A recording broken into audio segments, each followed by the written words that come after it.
আসসালামু আলাইকুম। আমি তাহনিক কাইয়ুম কনক। পড়ালেখা করতেছি রুয়েটের মেকানিক্যাল ইঞ্জিনিয়ারিং ডিপার্টমেন্টে। তো আজকে আমরা শুরু করব যে চ্যাপ্টার 4, চেঞ্জ অফ অ্যাক্সিস। তো চেঞ্জ অফ অ্যাক্সিসের মধ্যে আমাদের দুইটা পার্ট আছে, একটা হচ্ছে 2D জিওমেট্রি আর একটা হচ্ছে 3D জিওমেট্রি। 3D জিওমেট্রিকেও আমরা হচ্ছে সলিড জিওমেট্রিও বলতে পারি। আমি এই যা রাফ নোট করে রাখছি এখান থেকে পড়াবো, আর বোঝানোর ক্ষেত্রে আমি অন্য পেজে যাব। তো এটার জন্য আমি একটা বই, রেফারেন্স বই ইউজ করব, সেটা হচ্ছে আমাদের এই text book on coordinate geometry. Coordinate geometry coordinate geometry and vector analysis. এটার অথর হচ্ছে আমাদের রহমান অ্যান্ড ভট্টাচার্য সাহেব। তো এই রেফারেন্স বুকটা তোমরা ইউজ করতে পারো। এটা পিডিএফ তোমরা অনলাইনে যে কোনো জায়গা থেকে পাই যাবা। তো ফার্স্টেই যে টপিকটা নিয়ে আলোচনা করব সেটা হচ্ছে চেঞ্জ অফ অরিজিন। মানে ধরো একটা কোঅর্ডিনেট সিস্টেমে টু ডিতে চিন্তা করো। কোঅর্ডিনেট সিস্টেমে আমরা যদি অরিজিনটাকে চেঞ্জ করে অন্য জায়গায় নিয়ে যাই, তাহলে আমাদের অবস্থাটা কি হবে, সিচুয়েশন। স্থানাঙ্ক যে জ্যামিতি ছিল না আমাদের আগে, ওই স্থানাঙ্ক জ্যামিতির সাথে তোমরা রিলেট করতে পারবে। তো ফার্স্টেই চেঞ্জ অফ অরিজিন টপিকটা নিয়ে আলোচনা করি। Change of origin.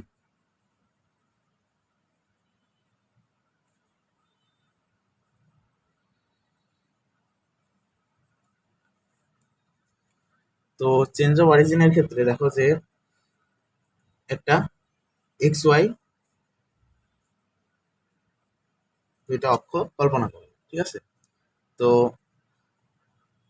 এখন এই যে মূল বিন্দু, এই জায়গায় ও হচ্ছে 0 0 মূল বিন্দু। এখন যদি আমরা এই সিস্টেমটাকে আমরা অন্য জায়গায় শিফট করি, ধরো এই যে ওপরে এক জায়গায় শিফট করলাম, এটা হচ্ছে এক্স প্রাইম আর এটা হচ্ছে ওয়াই প্রাইম, অন্য জায়গায় শিফট করলাম। শিফট করার পরে যে মূল বিন্দুটা হলো সেটা হচ্ছে আমাদের জাস্ট ধরো কি আলফা কমা বিটা। চেঞ্জ করার পরে তাহলে আমাদের দেখো যে এই যে এখান থেকে এই দূরত্বটা, এই যে পয়েন্টের নিচ পর্যন্ত যে দূরত্বটা, এটা কি? এটা আমাদের আলফা না? কেননা আমরা এখানে আলফা বিটা ধরে নিছি। এটা হচ্ছে স্থানাঙ্ক জ্যামিতির জেনারেল কনসেপ্ট, যেটা সেটার উপর ডিপেন্ড করেই বলা যায় যে এটা হচ্ছে আলফা হবে। তাহলে এই যে এই দূরত্বটা, এটা কি হবে? এটা হচ্ছে আমাদের বিটা হবে, ঠিক আছে? স্থানাঙ্ক জ্যামিতি পড়ে থাকলে তোমরা এটা ইজিলি বলতে পারবে। তো এখন দেখো যে আমাদের যে পুরাতন অক্ষ এক্স ওয়াই, এটার সাপেক্ষে আমরা যে কোনো একটা বিন্দু এই জায়গায় ধরো, যে কোনো একটা বিন্দু ধরলাম, এটা হচ্ছে কে এক্স ওয়াই। কে এক্স ওয়াই হচ্ছে আমাদের পুরাতন অক্ষের সাপেক্ষে, এই যে পুরাতন যে এক্স ওয়াই অক্ষ ছিল না, এটার সাপেক্ষে একটা বিন্দু কে, ঠিক আছে? তো নতুন অক্ষের সাপেক্ষেও তো এই বিন্দুটা বিবেচনা করা যায়। তো নতুন অক্ষের সাপেক্ষে এটাকে আমরা নাম দিলাম কেই থাক। কে হচ্ছে এক্স প্রাইম ওয়াই প্রাইম, এই বিন্দুটা নতুন অক্ষের সাপেক্ষে। এক্স প্রাইম ওয়াই প্রাইম নতুন অক্ষের সাপেক্ষে, আর পুরাতন অক্ষের সাপেক্ষে এক্স ওয়াই। এখন পুরাতন অক্ষ থেকে এই যে এখান থেকে এই যে দূরত্বটা, এটা কি আমাদের এই ফুল যে দূরত্ব, এটা হচ্ছে এক্স হবে না? এক্স হবে, কেননা এই জায়গায় আমাদের ভুজ কত, এক্স। তাই এই দূরত্বটা এক্স। তাহলে এই যে এখান থেকে এই দূরত্বটা কত হবে? ওয়াই হবে না? হ্যাঁ, অবশ্যই ওয়াই হবে। নতুন অক্ষের সাপেক্ষে এই যে এই বিন্দু থেকে এইটুকু, এটুকু কি আমাদের এক্স প্রাইম, আর এখান থেকে এটুকু হচ্ছে আমাদের ওয়াই প্রাইম, ঠিক আছে? বিষয়টা তো বুঝতে পারছো, অনেক ইজি। এটা হচ্ছে তোমার স্থানাঙ্ক জ্যামিতির সাথে রিলেট করতে পারবে। তো এখন দেখো যে আমরা এই যে এক্স আর এক্স প্রাইম, ওয়াই এবং ওয়াই প্রাইম, এই দুইটার মধ্যে সম্পর্ক স্থাপন করব। চেঞ্জ অফ অরিজিনে আমরা সম্পর্ক স্থাপন করব হচ্ছে এক্স এর সাথে এক্স প্রাইমে এবং ওয়াই এর সাথে ওয়াই প্রাইমে। মানে অক্ষ চেঞ্জ করার পরে এদের রিলেশনটা কি হবে পূর্বে এবং পরে। তো দেখো যে এই যে x x is equal two, এই যে আলফা আছে, আলফা আছে প্লাস কত, এই যে x prime, x prime plus alpha. এটা লেখা যায় না? এই ফুল এক্স, এই বড় এক্স সমান আলফা প্লাস এক্স প্রাইম লেখা যায় না? এটাই লিখবো আমরা। তাহলে এক্স প্রাইম প্লাস আলফা, ঠিক আছে? আবার দেখো ওয়াই, ওয়াই এর সাথে সম্পর্ক করবো। তাহলে ওয়াই, এই যে ওয়াই এখান থেকে এই পর্যন্ত ওয়াই, এটাকে কি লেখা যায়? এই যে দেখো বিটা, বিটা আছে আর এটুকু কি ওয়াই প্রাইম। তার মানে লেখা যায় না ওয়াই প্রাইম প্লাস বিটা। এই হচ্ছে আমাদের পুরাতন অক্ষ এবং নতুন অক্ষের মধ্যে সম্পর্ক। যখন আমরা অরিজিন শিফট করব, অরিজিন শিফট মূল বিন্দুটা শিফট করব, অন্য জায়গায় নিয়ে যাব, তখন আমাদের সম্পর্কটা হবে x is equal to x prime plus alpha, y is equal to y prime plus beta. ঠিক আছে, এই ছিল আমাদের চেঞ্জ অফ অরিজিনের কনসেপ্ট। মানে একটু বুঝে রাখতে হবে, তোমাদের প্রমাণ কিন্তু আসবে, প্রমাণই বেশিরভাগ আসে। আর ম্যাথের ক্ষেত্রে যখন আসবে, ধরো আমরা একটা বৃত্ত কল্পনা করি, বৃত্ত, এখানে একটা বৃত্ত ধরো, যেটার হচ্ছে equation x square plus y square is equal to 1, equation হচ্ছে এইটা। এখন এই যে এইটা হচ্ছে মূল বিন্দুতে আছে, এই জন্যই তো আমরা এই ইকুয়েশনটা লিখছি। এখন যদি আমি কোনোভাবে এই অরিজিনটা শিফট করে এখানে ধরো আলফা কমা বিটা বিন্দুতে নিয়ে যাই, তাহলে ওই নতুন বিন্দুতে আমাদের বৃত্তের ইকুয়েশনটা কি হবে বলো? ইকুয়েশনটা হবে হচ্ছে x prime plus alpha whole square plus y prime plus beta whole square is equal to 1। আমাদের নতুন যে অরিজিন শিফট করার পরে নতুন যে স্থানাঙ্ক আসলো, সেটার সাপেক্ষে আমরা যদি ইকুয়েশনটা বার করি, তাহলে x prime plus alpha whole square plus y prime plus beta whole square is equal to 1। এটা হচ্ছে আমাদের নতুন অক্ষের সাপেক্ষে ইকুয়েশন। তো এই ছিল আমাদের চেঞ্জ অফ অরিজিনের কনসেপ্ট। ঠিক আছে, এরপরে আমরা যাব হচ্ছে এই যে চেঞ্জ অফ অরিজিনের কনসেপ্ট এখানে বোঝানো আছে পুরোটা। আর তারপরে আমরা কিছু ম্যাথ দেখব। দেখো যে transform to parallel axis through the new origin of the equation. মানে এই যে অরিজিন দেওয়া আছে, দেখো যে দুইটা ম্যাথ এ ও বি তুলে রাখছি, এই জায়গায় অরিজিন দেওয়া আছে 1 আর -2। তো 2x square plus y square minus 4x plus 4y is equal to 0। এখান থেকে এই যে নিউ অরিজিনে শিফট করলে আমাদের ইকুয়েশনটা কি হবে, এটা আমাদের বের করতে হবে। তার মানে কি, নিউ অরিজিন আমরা কি পড়ছিলাম, এই যে আলফা বিটাতে শিফট করলাম, যখন আলফা বিটাতে এক্স ওয়াইকে যখন আলফা বিটাতে শিফট করলাম, তখন আমাদের সম্পর্ক আসলো x is equal to x prime plus alpha, আর y is equal to y prime plus beta. Shift করার পরে আমাদের এইরকম সম্পর্ক আসছে। এখন এই যে দেখো অরিজিন, নতুন যে অরিজিনটা আমাদের এই আলফা বিটা, এটা হচ্ছে আলফা বিটা। এখন এইটাকে এক্স এর জায়গায় বসাইলে কি লিখতে হবে আমাদের, এক্স প্রাইম প্লাস 1, এটা আমরা লিখতে পারি। আর ওয়াই এর জায়গায় কি লিখতে পারি, ওয়াই প্রাইম -2 লিখতে পারি। এইভাবে করে এই ইকুয়েশনটাতে বসাই দেবো। বসানোর পরে সিম্পলিফাই করে আমাদের যে অ্যান্সারটা আসবে, সেটাই হচ্ছে আমাদের কাঙ্ক্ষিত ইকুয়েশন। এটাই বের করতে বলছে। তো কোশ্চেনটা কত ছিল আমাদের, অরিজিন হচ্ছে 1, -2।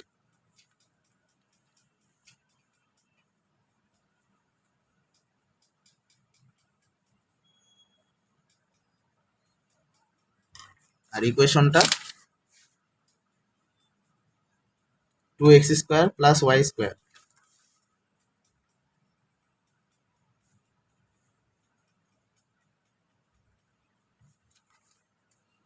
-4x plus 4y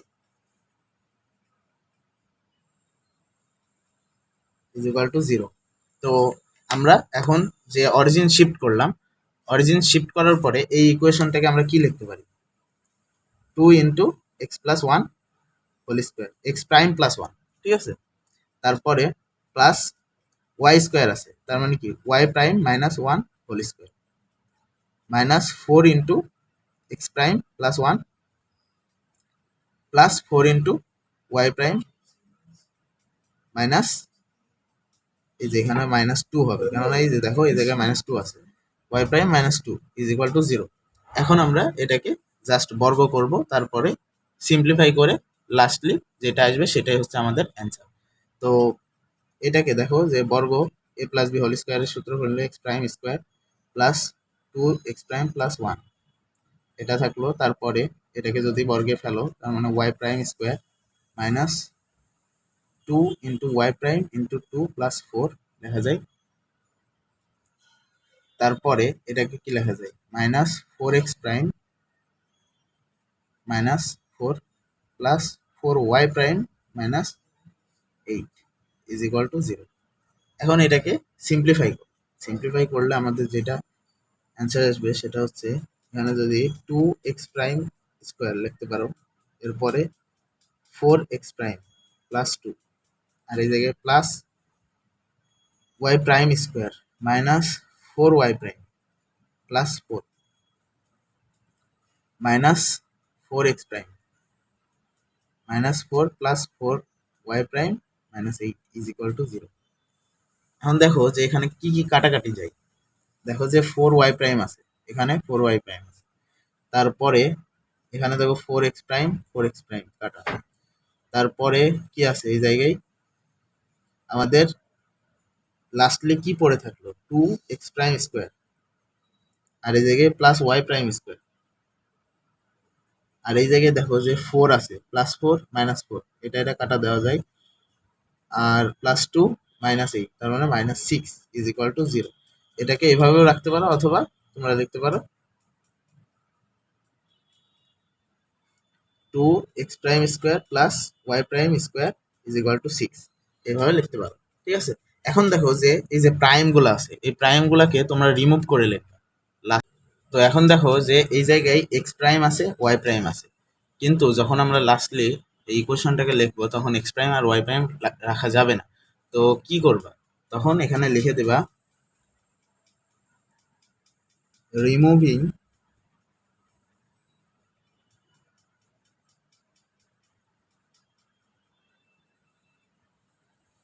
we can write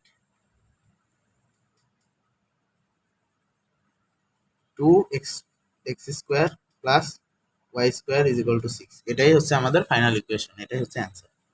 ঠিক আছে, তো তোমরা এই বইটা পিডিএফটা ডাউনলোড করে নিবা, অনলাইনে পিডিএফ পেয়ে যাবা, ডাউনলোড করে নিবা, তারপরে আর কি এই ম্যাথগুলা করবা। এক্সারসাইজে অনেক ম্যাথ আছে এই ধরনের, এই ম্যাথগুলা করবা, হচ্ছে চেঞ্জ অফ অরিজিনের অনেক ম্যাথ আছে, ওইগুলা ক্যালকুলেট করবা, ইজি ম্যাথ। তো দেখো যে এখানে আরো দুইটা ম্যাথ আমি তুলে রাখছি, এটা হচ্ছে অরিজিন দেওয়া আছে, এই যে দেখো বি নাম্বারটা অরিজিন 3 1 দেওয়া আছে, তাহলে আমরা এক্স এর জায়গায় কি বসাবো, এক্স এর জায়গায় এক্স প্রাইম প্লাস 3 বসাবো, আর ওয়াই এর জায়গায় ওয়াই প্রাইম প্লাস 1 বসাবো, তারপরে ক্যালকুলেট করে দেখবা যে এটা অ্যান্সার আসছে। ঠিক আছে, তো বই ডাউনলোড করে এগুলো প্র্যাকটিস করবা। তারপরে এখানে বলছে 3 নম্বরে দেখো remove the first degree term in each of the following equation. ঠিক আছে, এই যে নিচে অনেকগুলো ইকুয়েশন দেওয়া ছিল, তো আমি একটা ইকুয়েশন তুলছি জাস্ট। তো এখান থেকে বলছে যে ফার্স্ট ডিগ্রি টার্মকে রিমুভ করতে হবে। ঠিক আছে, remove the first degree term. First degree term কোনগুলো এই জায়গায় বলো তো? এই জায়গায় ফার্স্ট ডিগ্রি টার্ম হচ্ছে -6x - 8y, এটা হচ্ছে ফার্স্ট ডিগ্রি টার্ম। তো এগুলাকে রিমুভ করতে হবে।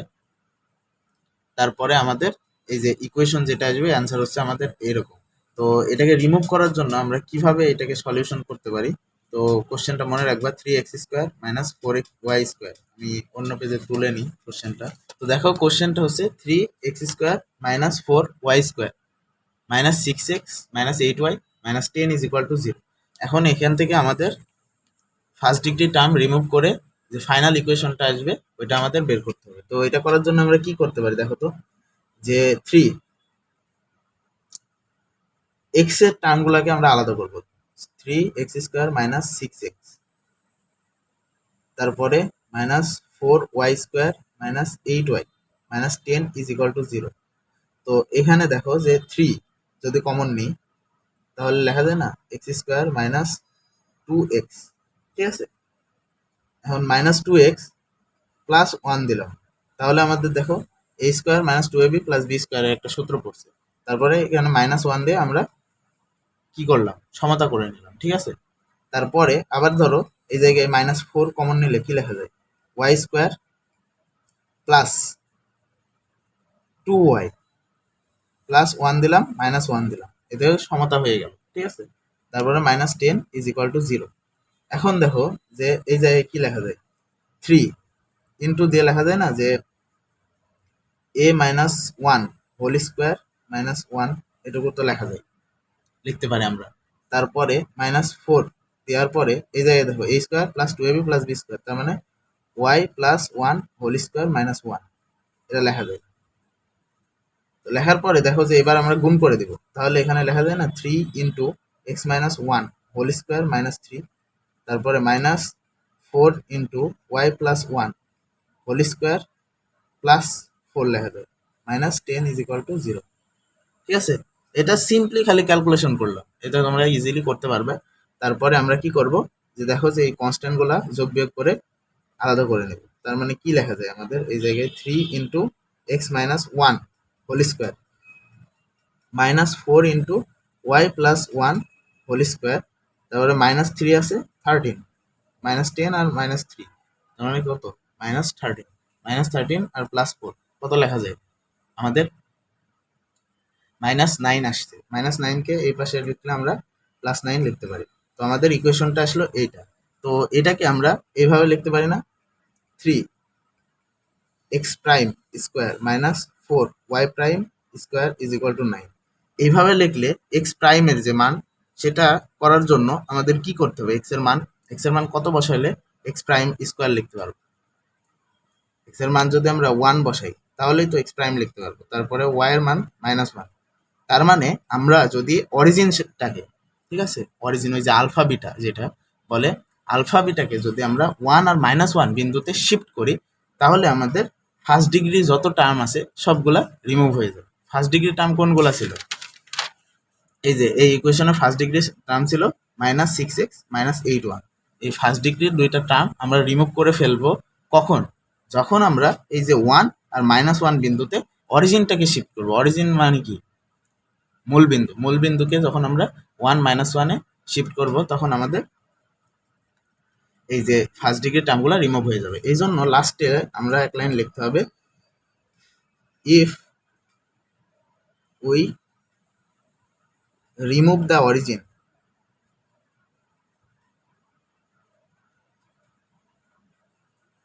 টু 1, -1 পয়েন্ট, দেন এখানে রিমুভ রেখে তোমরা লিখবা যে shift, if we shift the origin মানে অরিজিনটাকে শিফট করলাম 1 আর -1 পয়েন্টে, দেন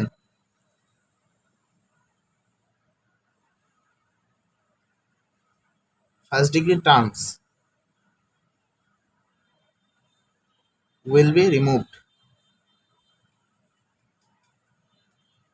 ঠিক আছে, এভাবে করে লাস্ট লাইন লিখে দেবা তাহলেই তোমাদের শেষ। তো এই ছিল আমাদের ফার্স্ট যে লেকচার, সেটা হচ্ছে চেঞ্জ অফ অরিজিনের বিষয়। চেঞ্জ অফ অরিজিনের যে বিষয়টা, কিভাবে আমরা অরিজিন চেঞ্জ করলে ইকুয়েশনটাকে চেঞ্জ করব, এখান থেকে কিছু ম্যাথ সলভ করলাম।